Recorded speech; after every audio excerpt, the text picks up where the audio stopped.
দর্শক নেটওয়ার্কের কারণে কিন্তু আমরা লাইভটি সম্পূর্ণ করতে পারিনি। ইতিমধ্যে আমরা দেখতে পাচ্ছেন আবারও আমরা আপনাদের মধ্যে হাজির হচ্ছি।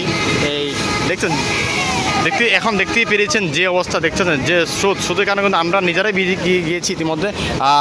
এলপিজি যে জাহাজটি ইতিমধ্যে এখানে আছেন সেটি হচ্ছে বসুন্ধরা গ্রুপের আওতাধীন, অর্থাৎ দেখতে পাচ্ছেন এখানে জাহাজের উপরে জাহাজটি কিন্তু ক্ষয়ক্ষতি হয়েছে ইতিমধ্যে আমরা ভিডিওতে দেখতে পাচ্ছি।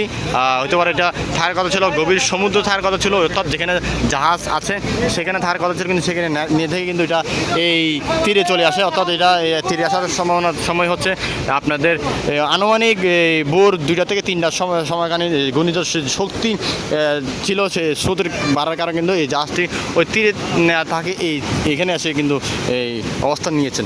তৎক্ষণিক কিন্তু যারা উদ্যোগী কর্মকর্তা যারা আছেন তারা কিন্তু আবার সাথে সাথে কিন্তু একটা শিকল দিয়ে কিন্তু জাহাজটি বেঁধে রাখা হয়েছে। যদি তাৎক্ষণিক বেঁধে না রাখতেও হতে পারে এখানে আশেপাশে যে দৃশ্যগুলো দেখতে পাচ্ছেন আমরা, সুন্দর পরিবেশ, সেই পরিবেশে থাকতো না, অথবা ক্ষয়ক্ষতির সম্মুখীন বেরিয়ে যেতে হন।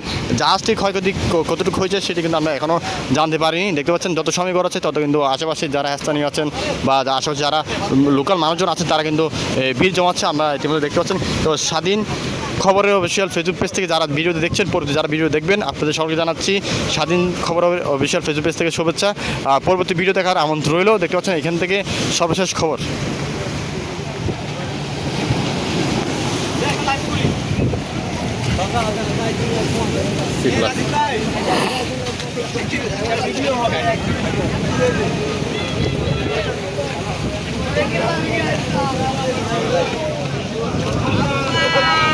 আবার কি নিতেছ?